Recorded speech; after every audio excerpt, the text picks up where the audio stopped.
To display pricing lists or any kind of pricing plan on your website, you can use the pricing list widget that is part of the premium version of the A-Teams add-ons for Elementor plugin.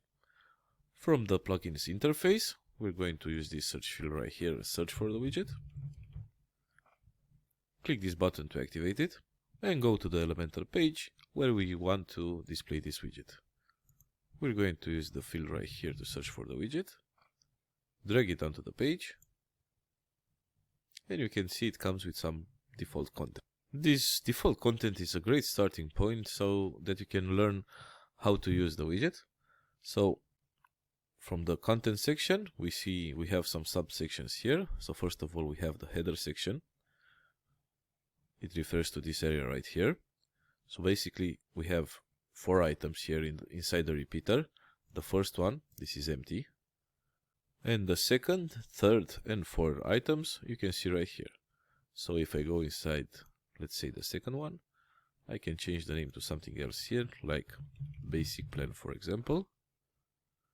Then I'm going to go to the third one, advanced plan, and finally expert plan. Okay. Now let's go back and see what options we have available for each of the header items. So first of all, we have the actual content, which I've shown you, the name, the span, and an icon if you want to display an icon along with your text. But let's not add an icon for now. Next up, we have the price. So we're going to click this button to display the price. This also comes with some default context, so it's pre-filled with some value for the plan's price and some text. You have plenty of options here to configure it. For example, you can change the currency, the position of the currency, and so on. A full price if you need to, for example, show a discounted amount, the period, and some descriptions that shows up right after the plan's price. Of course, you can change the alignment if you need to for the price. Next up, you have the button. So the button shows up here. You can configure it as you need. The text, the link, you can add an icon to it if you need to. Now let's go ahead for each of the header items and let's display the price. Let's change it a bit.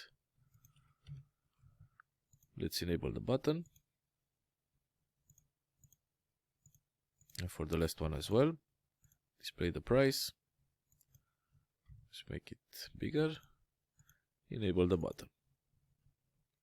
Okay. Moving on, we see we have an option to disable the header completely if we don't need it, but we're going to keep it for now. Next up, we have the content section. This is where the table is actually built. So, as it says here, you have to start each row with a row element type. So as you can see, we have 2 rows. So row element type are columns 1, 2, 3, 4, 1, 2, 3, 4, and again a row 1, 2, 3, 4, 1, 2, 3, 4. That's all you have to do. So first you add a row element type, and then you add as many columns as you need. Well, basically they're going to be the same number as your header items. Okay. So, for example, the first item here, maybe I want to also convert it to a header because I have to specify what this row refers to. So, let's go here. Let's go to settings. Click use as header. And now it's a header. Let's go to the first column on the second row. Again, go to settings and use as header. Okay. Now we're back here. So here you can see we can change the span, we can change the color. You can find these options inside the settings tab. Let's go back to content. The content can be just some simple text, an icon, an image. What you see is what you get editor, as well as a template. We're going to leave it like this for now. Let's say storage, for example. And now we're going to go inside each of the remaining 3 items. So this, this, and this. And we're going to add some values. So for example, for the first plan, we're going to do it like this. Second plan. Okay. And the third plan. And you can see these values here. It's they're also conveniently displayed here, so you quickly can figure out what each item is about. Now let's move on to the next row. We're going to call this one support. And we want to say that for the first item, so for the first plan, the basic plan, we want to say that there's no support. So we're going to use an icon for that. Just click an icon here, click the icon library, and we're going to use this icon. So no support for the first plan. We can of course change its color. So let's go here and maybe add something like this. Okay. Now I'm going to go to the next 2 ones, and here again I'm going to add an icon. So this would be the icon I need. I'm going to add a color, make it, well, I guess I'll make it green. Okay. And I can simply delete the last one and duplicate this one. Okay. So for the second and third plan, you can see that support is included.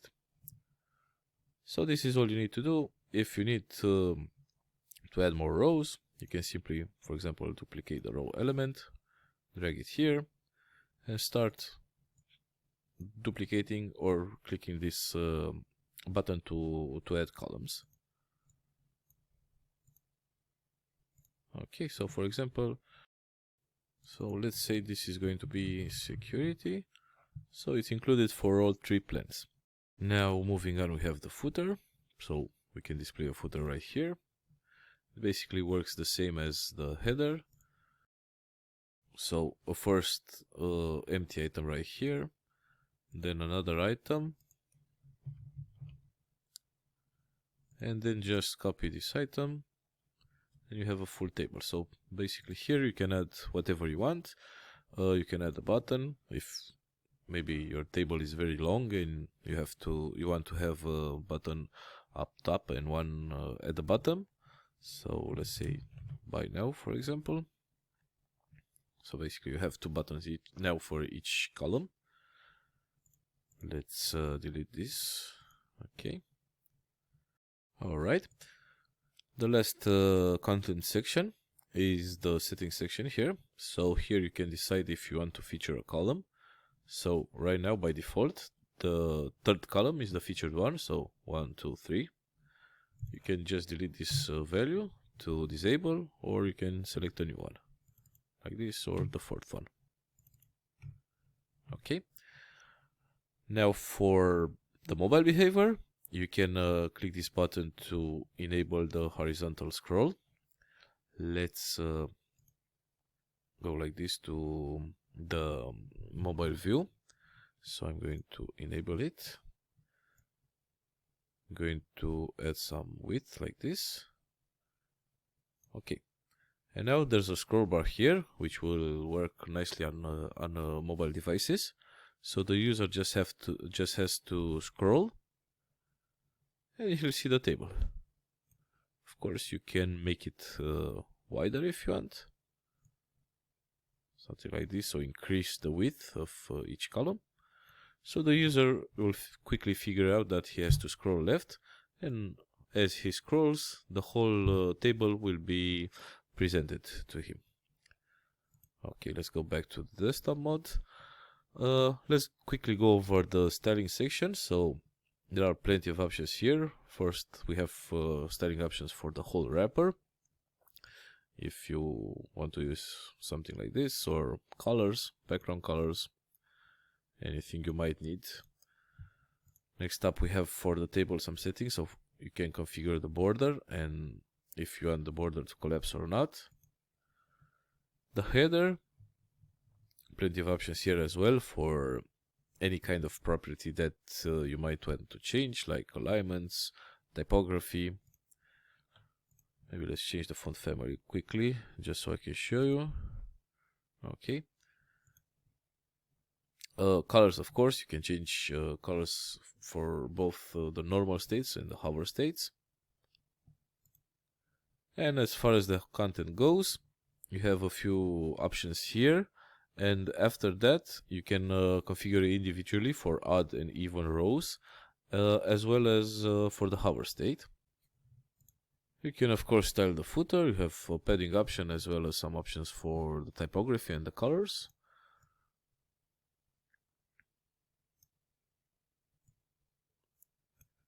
Okay, the featured column, so basically this one in our case, you can change its background if you need to make it stand out more. You can change the text color or of course the border color, so this one right here. If you don't like it, if you don't want it to have a border color, just make it invisible. And of course you have a full set of options for the buttons, so you can make them look however you want. You can change the text, you can change the border, you can add borders or remove the borders, and basically configure any kind of property you can think of for the buttons for both the normal states as well as the hover states. And that's it about the pricing list widget. I hope you enjoyed. Thank you for watching.